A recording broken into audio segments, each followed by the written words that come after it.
suspects are being. One case involves the FBI is now offering $100,000 to see if the police are releasing. Welcome to Misty Mysteries, a paranormal and true crime podcast.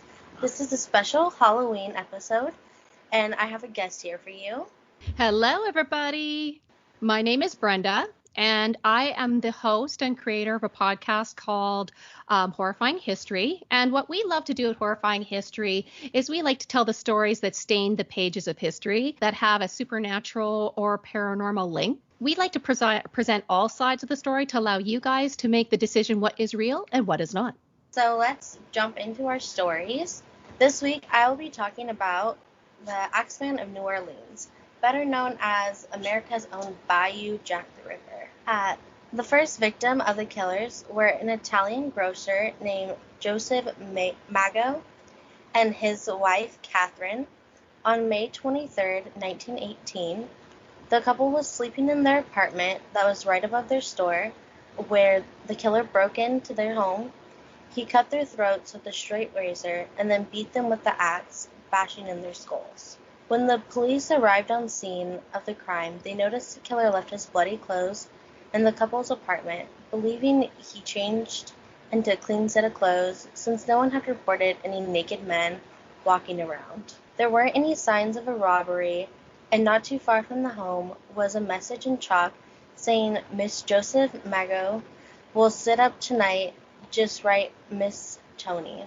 With lack of evidence in the apartment and no one knowing who wrote the message, the murders went unsolved, seemingly almost like a random attack, until a month later, on June 27, 1918. Louis and his girlfriend Harriet lived in the back area of a grocery store Louis owned. When the time came to open the store, no one did, and the town people got worried. Louis and Harriet were found lying in a pool of their own blood by a baker delivering to the store. Louis with a blow from the axe right above his right temple, and Harriet with a blow above her left ear. Both were badly injured, but survived the attack.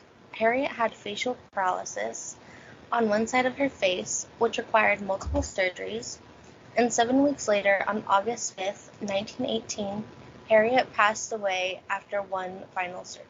On the same day that Harriet passed away, the killer had attacked an 8-month pregnant woman named Miss Schneider. Miss Schneider was laying in her bed when she woke up to a dark figure of a man standing over her. The killer attacked her with an axe. He hit her face, leaving her scalp cut open and covered in blood. She was found by her husband later that night while returning home from work. She was rushed to the hospital where she survived and actually gave birth to her baby 2 days after the attack. The attack on Miss Schneider was linked to the 2 previous attacks. The next attack happened just 5 days later, on August 10, 1918, when a grocer named Joseph Romano took a blow to the head. Joseph was a 90-year-old man who shared a home with his 2 nieces. They could hear him struggling in the room when they went in and they saw a man fleeing.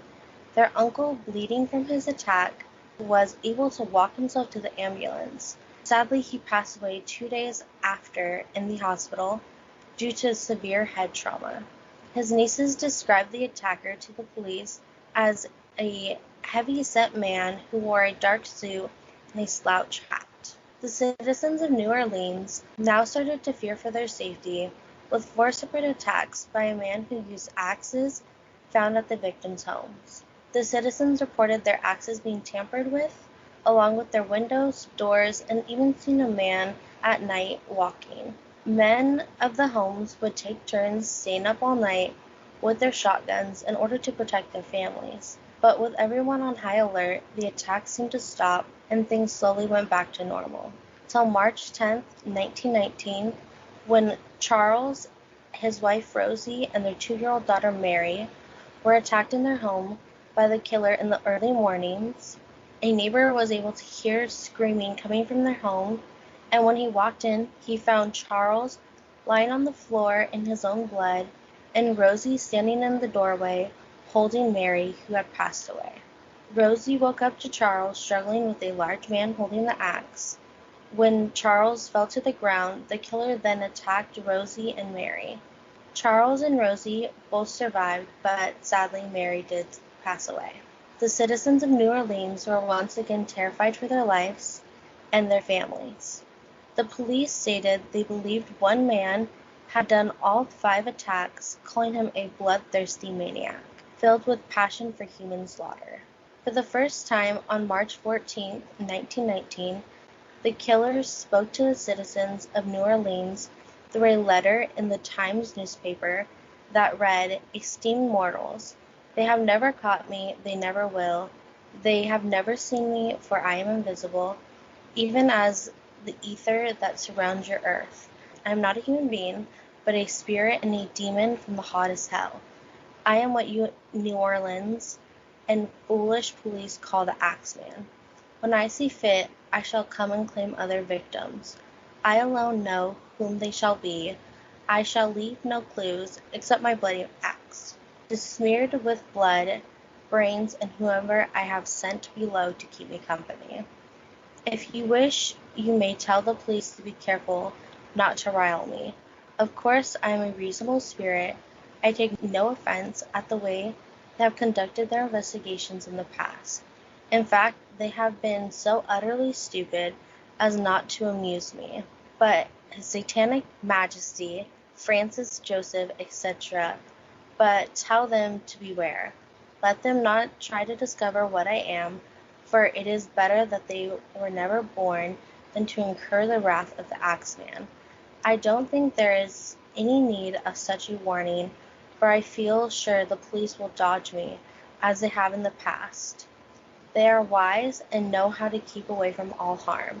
Undoubtedly, you New Orleans think of me as the most horrible murderer, which I am, but I could not be much worse if I wanted to.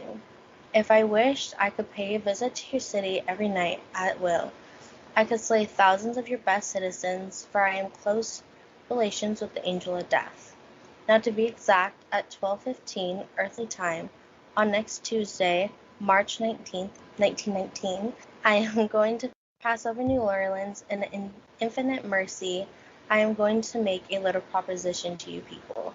Here it is. I am very fond of jazz music, and I swear by all the devils and the nether legions that every person shall be spared in whose home a jazz band is in a full swing at the time I have just mentioned. If everyone has a jazz band going, well then, so much the better for you people. One thing is certain, that is that some of you people who do not jazz it on Tuesday night will get the axe. Well, as I am cold and crave the warmth of my native Tarius, it is about time I leave your earthly home.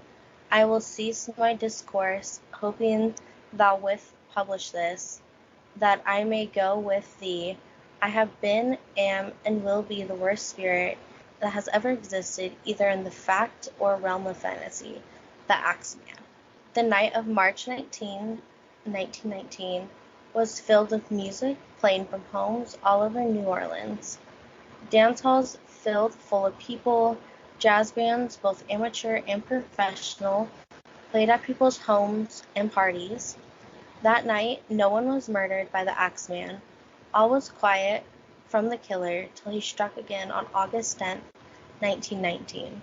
A grocer by the name of Steve Boca was asleep in his bed when he woke up to a figure standing over him in bed. He was struck with an axe, where he lost consciousness, but when he came to, he was able to run to his neighbor before collapsing in front of him. He survived the attack, but couldn't remember much from the attack. The killer struck 3 more times, 2 of them only 1 day apart. On September 2nd, 1919, the killer went after a pharmacist named William Carson, who escaped the attack by shooting at the killer, who then ran out of the home, breaking a door in his process. On September 3rd, 1919, after the failed attack on William Carson, the killer went after a young woman named Sarah. The woman lived alone, and when her neighbors went to go check on her, they found her lying unconscious in her bed.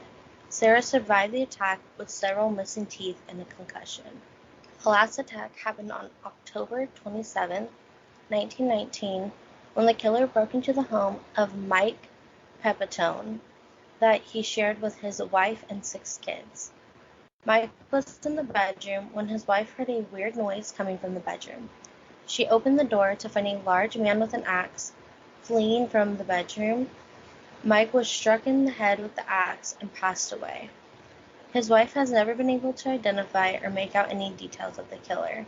On every scene, the killer left 2 clues: a panel on the back door that was chiseled away, and he always left the murder weapon, which belonged to the victims. Even though authorities continued to work on the case of the Axeman of New Orleans, a killer who killed 6 people and attacked 6 more, and terrorized the city for over a year, they could never find who committed these horrible attacks, leaving it a notorious unsolved case.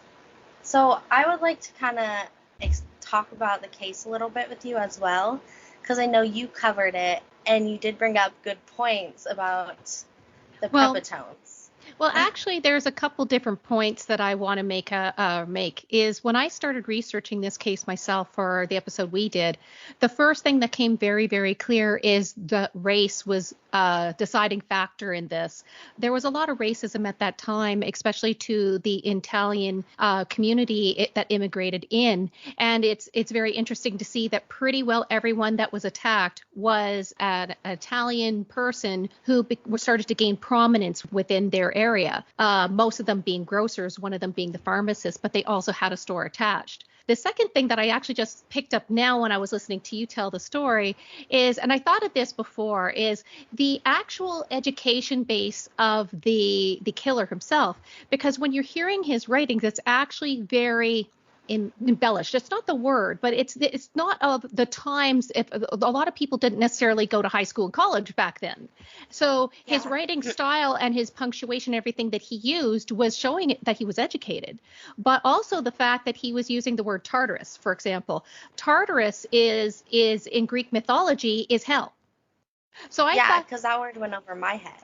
Right. So I was like, Tartarus. Well, if you watch or read the Percy Jackson books, you'll know what Tartarus is. But because they tell about Tartarus all the time. But the point of it is, it sounds like that this guy was educated, right? Which I find is very unusual that he would attack people who were immigrants at that time who are starting to do well. It just kind of almost shows the ideology and mindset of the times, but also the fact that basically his condition that he gave was play jazz music, right? And play jazz music. It's not necessarily that he said he was a fan, but it makes you kind of wonder what was going on in this guy's mind at that time. You know, did he just like to party, or what? Well, why would he go and say, if you play jazz that night, I won't attack anybody? It just seems a little off, right? Yeah, that's one thing is, if you notice, I kind of giggled at the jazz it up part. That's just because I watched BuzzFeed Unsolved, so they like. And so, and when I read that part, it like their little joke went through my head. I was like, oh, it feels a little inappropriate, but it's funny to me. I was like, jazz it up. It's such an interesting term he used there. Yeah, and again, like going back to when you go and look at his writings, it shows a higher level of education, which brings me to even Jack the Ripper. Some people think that because of how he did his murders and the letters he wrote, that he is a higher stature. But what actually other people's believe is no, not because of how he actually could have been a butcher or even less, but that they don't even believe necessarily that he wrote those letters. So that is another thing that's very interesting to me is did the jazz man actually write that letter, or did somebody else try to get some fame on the side? We'll never know. Yeah. The one thing I found interesting about him is how many attacks he did and how many people survived. Mm-hmm. And so, who survived? Yeah, because that's one thing. The Miss Schneider, I was like impressed because she gave birth like 2 days later. Okay, injured. She's like a superwoman there. That chick is a superwoman. Yeah. But it actually, it also, again, that's very shows the times. He always seemed to attack. He only did one attack that was a single person. He attacked couples. And in those days, and even today, the man defends his wife. So it would make logical sense that they would be more injured or die and the women would survive. But it just made me so sad that this guy went after a kid. If what his true intentions was a racist based, I can see it. But if it was a financial base, like these guys are starting to do good and I don't really like it all that much, it doesn't make sense to go after wife and children. It really doesn't. So there's just so many questions and so many ways to look at it. And also the bias that happened in the investigations. A lot of it was because the police are like, oh, well, it's just the Italian people. We don't really need to look into it that much, which delayed a lot of the investigations and pulling this all together as a serial killer. But also was it interfighting within the community themselves. And when the baby died, the mother just started pointing fingers at the people she didn't like. And she went after the neighbors. She went after the neighbors. And because she had a problem with the neighbors, and it was years later that she's like, yeah, my bad, shouldn't have done that. I know it wasn't him all along. Like that just shows you the times and how much confusion happened because of all these killings. And what happens is, and it happens today, when there's a killer on the loose, people panic. They see they're hiding behind my garbage cans in the backyard, and people start making a lot of presumptions and don't necessarily look at facts. And one thing also with Harriet and Louis is I noticed everything said mistress. I preferred to put girlfriend because to me, mistress is such like a mean word because I didn't feel like he wasn't married. So it wasn't necessarily mistress. And they recognized that too. And it wasn't necessarily a mistress sort of relationship either. Is they were living together and they were presenting as husband and wife because of the ideologies of the time. And it came out after the attack happened. No, that's a mistress. Well, not necessarily. It's very archaic ideology, but matches the time frame that we were in. Makes a lot of sense. And that's one thing with grocer. I was like, okay. And then Steve Boca, I believe, was put as druggist. And I had to research what a druggist was. Mm-hmm. So usually I would go into what it was, but it was easier for me to just put pharmacist because that's essentially what a druggist is. The correct term. There's a lot of terminology that was used back then that didn't make sense or were not right, correct? Yes. And that's what makes our jobs here as podcasters with history a little more challenging. Good thing I'm a history freak and I know what Tartarus is. Yeah, because I was like, I don't know how to say that word. So there you go. Watch Percy Jackson. If you want to go into your story. Well, actually on my podcast, we do talk a lot about tales of haunted places. And there's a reason why we do that, because they're very interesting for history. But many of the tales I found through my research have been exaggerated through the years for many, many different reasons.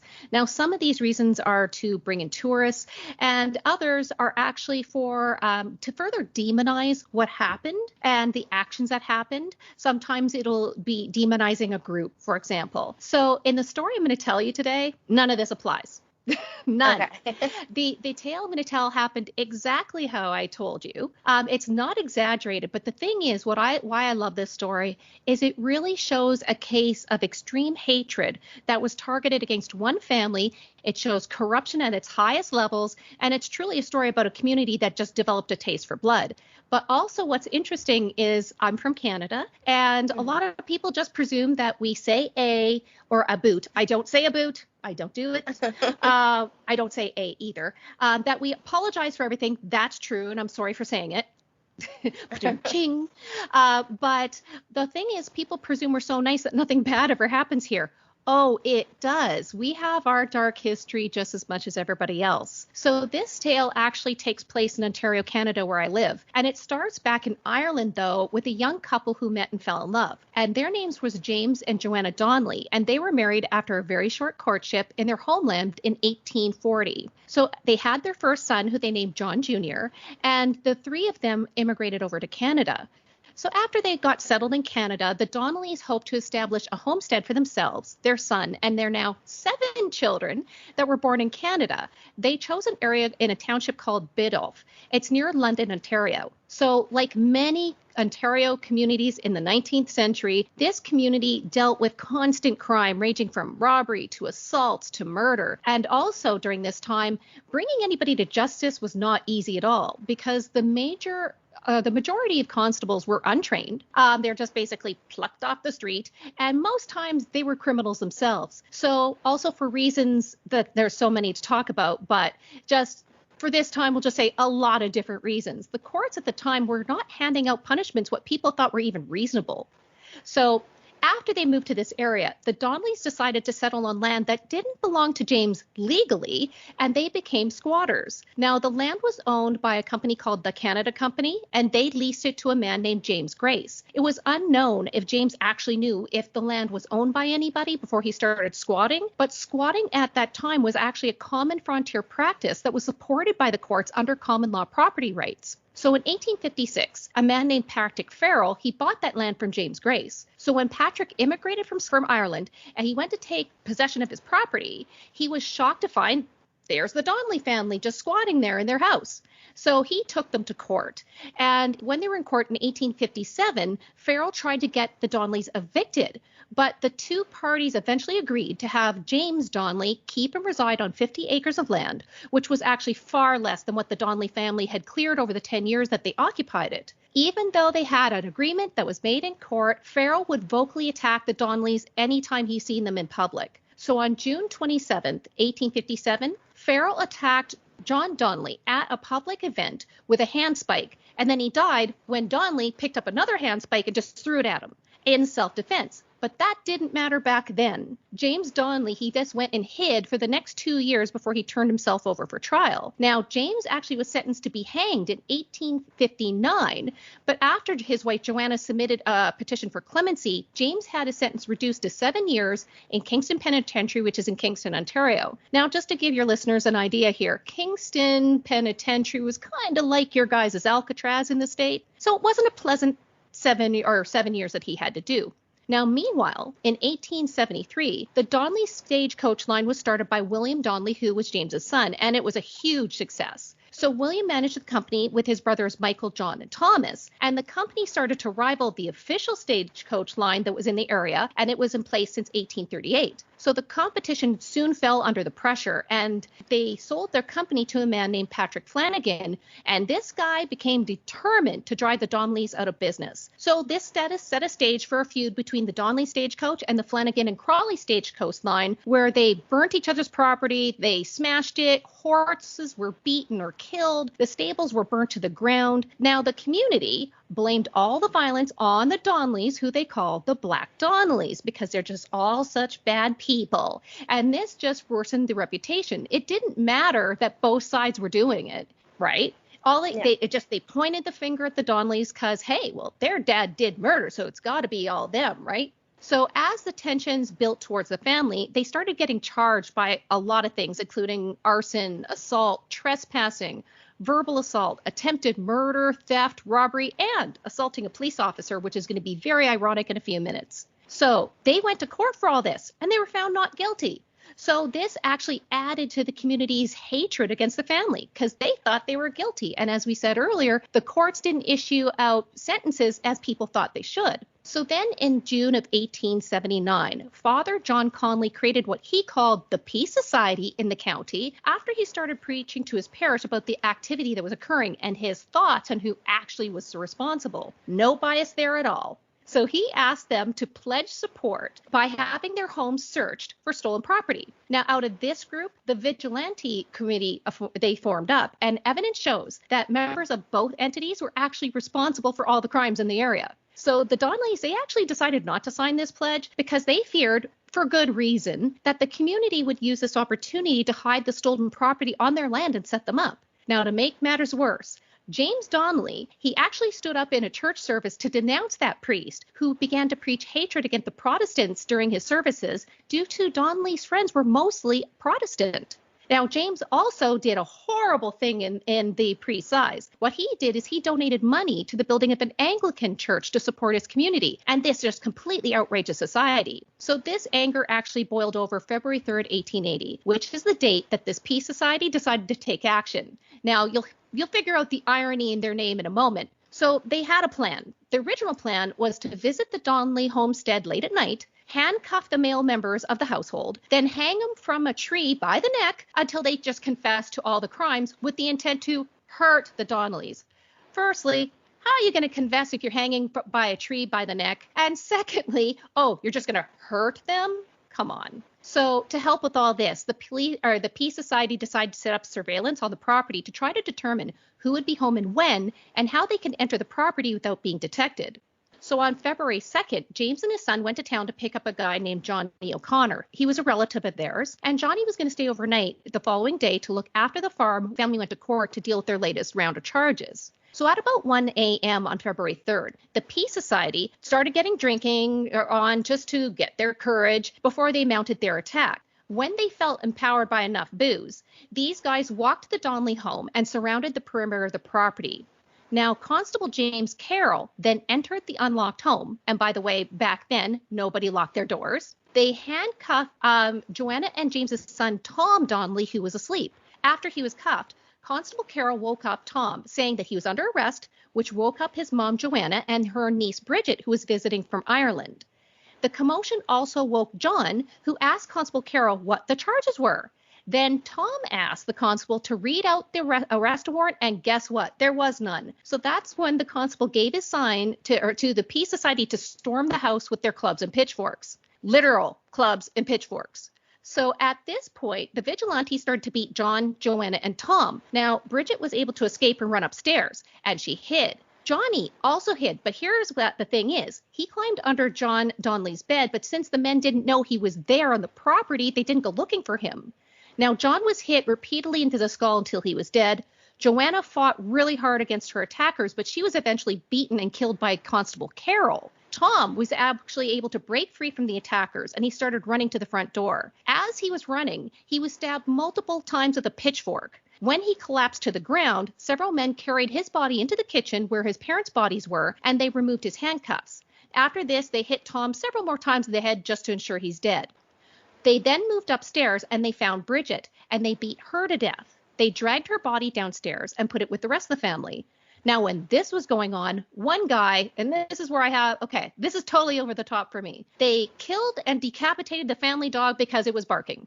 Okay, murder's bad, but it's over the top when you take the dog too. At this point in the murder spree, the group realized that they were missing John Jr. So on the fly, they just created another plan to rid the community of all the Donnelly family. So they lit the house on fire with the bodies inside and went hunting for John Jr. When they left, Johnny was able to escape the burning home, and he went searching for help. Now, at about 2 a.m., an hour later, the Peace Society arrived at Wayland's Corners, where John Jr. lived, and they surround his house. At this time, they attempted to get Will Donnelly, who also lived at that location, to come out. Instead of storming the house, they decided to beat Will's prize horse to get him to come out of the house. But the problem here was the barn was too far away from the house for anyone to hear anything. But here's a spoiler alert here. Horse survives, which is a good thing. So one of the men started calling for Will as he was walking towards the house with a shotgun. So it wasn't Will who actually opened the door. It was John Jr. And when he did, he got gunshot wounds to his chest and groin, which caused damage to his chest, his lungs, his collarbone, and ribs. He fell to the ground, where he was shot 7 more times for punishment for what his supposed actions were against the community.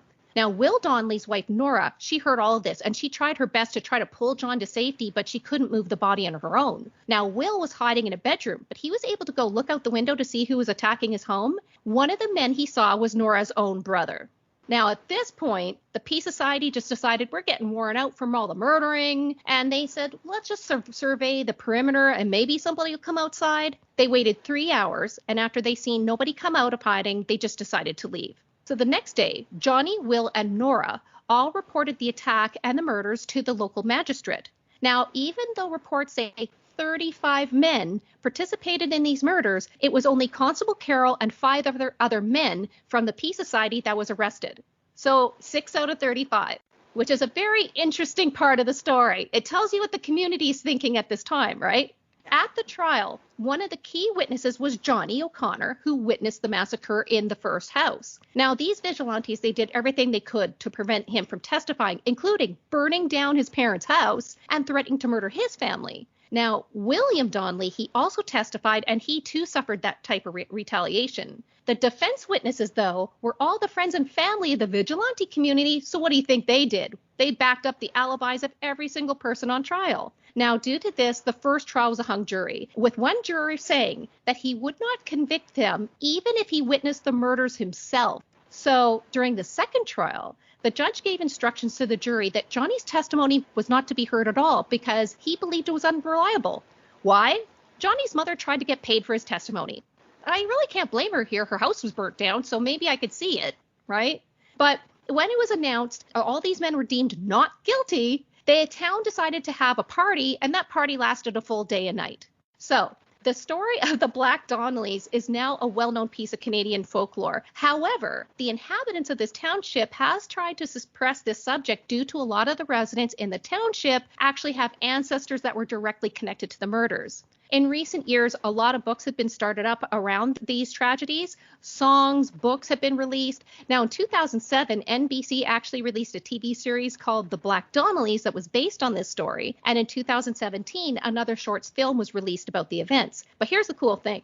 You can take a tour of the Donnelly homestead, which many people report that supernatural events take place on their tours. At the Donnelly homestead, it's said that items go missing and are later found in unexplainable places. Doors slam by themselves, people hear footsteps from unseen sources, as well as people report being touched by unseen hands. Now, the individuals also claim that to hear voices talking in the middle of the night and hear screams coming from the barn. Now, people also claim to feel like they're being watched from unseen eyes from the barn. So I have a question for you. Why do you think the barn? The barn was just a horse, correct? Well, the barn on the Donnelly property is the original structure. The house burnt down, right? Oh, yes. Yeah. Right. That makes sense. Okay. But on top of this, there also has been reports of seeing shadow people and ghostly figures throughout this property. There is a family who purchased the property right after the deaths, and they decided it got so bad to call a local priest to bless the property and to give the Donnelly family last rites that they didn't get. Now, even with all this happening, it is said to this day the ghostly activity is still extreme, and this is one of the most haunted places in Canada. Now, in addition to this, the road where the vigilantes walk down is supposedly haunted too. It is said that horses will not go down this road at night on the February 3rd when the murders happened, and if they do, the horses die soon afterwards. It is also said that horses will not even walk on the old Donnelly property at all. And just in case you thought there's not enough ghosts in our story, people report seeing headless ghosts galloping throughout that township, and live horses throughout this township go berserk for no reason that they can figure out on a regular basis. My thing is, maybe that was revenge for the Peace Society, beating Will's prized horse. Who knows? Yeah, I can see that. See, we're not kind in Canada. That's just a fallacy. Well, one thing I find interesting is if something with that energy happens, there's going to be a haunting. I've been doing the Valencia axe murder, and of course there's going to be, with that energy, something comes with it. Even if it's not, I would say not even the spirits of the people, but just something that came in with that energy. I 100% agree. I don't believe that something that horrible or traumatizing doesn't leave some sort of stain. And as said with these tales, it's a big one here. But it was a lot of bad that happened in one night by guys who just got drunk, said, hey, yeah, we'll just hurt them a little bit. And it ended up with how many murders happening. That reminds me of when the KKK over in America would just be like, you know what, we just want to go kill and be violent. That's what it kind of felt like to me. Like they were just scare them. Yeah, we're just going to get them to talk. Like that's what that reminded me. Yeah, and the one thing that really struck me the most when I originally was researching this is the fact that the town had a party when these guys were declared innocent. For a full day and night, they were partying. People were dead. You guys killed them. And you just let's have a bonfire. The viewers couldn't see my face, but I was so shocked. I was like, okay. That killed some people. Drinking time. Yeah. Gosh. Hooray, you guys killed, that's wild. Mm-hmm. Definitely. That sounds like there's an episode of The Simpsons that kind of reminds me of that. Where they hid the town's past and then they reveal it. And the worst thing is, like, again, because of the actions, it's a famous story. But when you look at the history about it, it wasn't the Donnellys who did everything. And that's one thing I discovered with a lot of the tellings that happened after the event, up to, I'd say, even about 10, 20 years ago, but even, I'd say even like closer to the 10, is a lot of the tales that you see in a research is really biased and tries to put the blame on the Donnellys. You know, they were bad people. The Black Donnellys were just bad people and criminals. Well, guess what? The constable killed people. He's a criminal. These guys are stealing stuff. They're criminals too. Bad actions never result in a good action. But it's, to me, just because Donnellys did some stuff that's wrong, it never should be this. It never should be just vigilantes going out like, oh, we're just going to scare them a little bit by, beating to death and burning down their house. Because you were saying vigilantes, and when you're saying that, again, TV reference, my mind went to DC, Batman, Green Arrow. Yeah. Like comic book, like they don't kill people, they hurt them. Exactly. They don't kill. That's where the irony in the names of the Peace Society, you guys called yourself the Peace Society, and the vigilantes. No. You're just murderers. You're corrupt murderers who tried to set some people up by putting some stolen goods there, and when that didn't work out, you just killed them. Let's just call it what it is. Backed them. Yeah. I was like, the whole town backed. Now it's, and then they threw a party. I was like, what? But in the same breath, if this Peace Society was as big as it was, and even if you disagreed with them, could you at that time, with it being kind of like the Wild Wild West out there and nobody getting proper convictions for crimes, would you necessarily want to speak up? I can see not wanting that, because also if they were willing to go do that against one family, what would they do against me? The fear. So do we know if the whole town actually supported them? Not really. I honestly would have to say that a lot of them probably did. But also, did they report a killing? No, not necessarily. When you think about that, it could be they were afraid. Kind of remind me of the Wild West when you're reading. Like when you're reading, I was like, oh, this reminds me of Wild West stories you'd hear from America, where it was like feuding families. Yeah. And then they would constantly be killing each other, and they'd be justified because they had the feud. The Hatfield McCoys was what come to my mind when I first heard this story. Yeah, it's the same sort of idea. But again, it was a very lawless time, for lack of better terms, back then. And they didn't have proper law in the area, which is clear because they're hiring criminals and, the constable kills people. So, and they don't get proper sentences to begin with. Like, think about it. Again, the patriarch of the family was self-defense, right? But he was convicted to hang. And then after his wife put in clemency, okay, you get 7 years. Doesn't that seems a little off, right? So I can understand frustration people have, but frustration never should lead you to murder, ever, especially for dogs and horses. No. Yeah, the dog, I was like, you poor dog. You killed a dog. Even in Amityville, he tied the dog up outside. Save the dog. Save the dog. No, that's why I had to say, spoiler alert, the beaten horse survives, because at least something survives out of this. Well, the horse is also going to be, they're a lot bigger than dogs, too. It would be harder to decapitate, I agree. Actually, I do remember when I was growing, so I grew up in a very rural area of California, and there was a man who raised wolves on his farm, and he had a sick horse, and he decapitated the horse alive and fed it to his wolf, and he got arrested, and they took all his wolves away, and that's what kind of reminded me of that. Is that I remember that happening as a kid, and everyone being so how could he do that? Just for the record, if your wolves are hungry, buy some proper wolf food for proper nutrition. But there's better ways than to cut your head off your horse and say, hey, wolves, have some smorgasbord. There's better ways about that. That said, it makes you wonder if there is a personality disorder linked there or a lot of mental illness. Are you a sociopath? Let's just put it out there. He had 12 wolves. He had 12 wolves he walked around town with. That's crazy. I'm just like, you know what? Dog food isn't that expensive. And if you can't afford the wolves, maybe you should get rid of the wolves in a nice way. Sell your wolves to a nice family. You don't just go and chop up your horse. It just seems excessive. They were purebred wolves, too. They were, super scary. I remember he would, walk around and get 12 of them. And I'd just be like, oh, no, I don't want to go near this man. That's a good idea. He has 12 wolves. Just saying. Yeah. Well, it's so nice to be able to tell a story to your fans today. And now you get to learn about Canadiana. Yes. I haven't done a Canadian story actually yet. I might start looking into some more Canadian cases too. We have some really good ones up here, honestly, we do. And that's just the start of them. I hope my listeners can go over to your channel, because personally I've been listening to your podcast and I really enjoy it, and I just find your voice very soothing to listen to.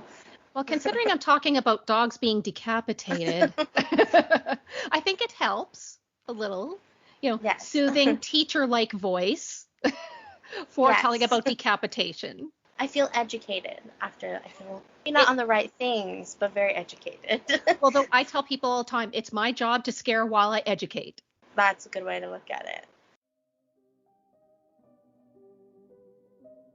Have you heard of Anchor? Anchor is the easiest way to make a podcast. When I started Misty Mysteries, I didn't know where to go, and Anchor helped me get Misty Mysteries started without charging me an arm and a leg. Anchor is really my suggestion for anyone looking to start a podcast. It has tools that allow you to record and edit in-app or on the website. Anchor distributes your podcast on all the listening places such as Spotify, Apple Podcasts, Google Podcasts, Good Pods, and all your favorite listening places. It's everything you need to make a podcast all in one place, and best of all, it's totally free, all on Anchor FM and on the Anchor app.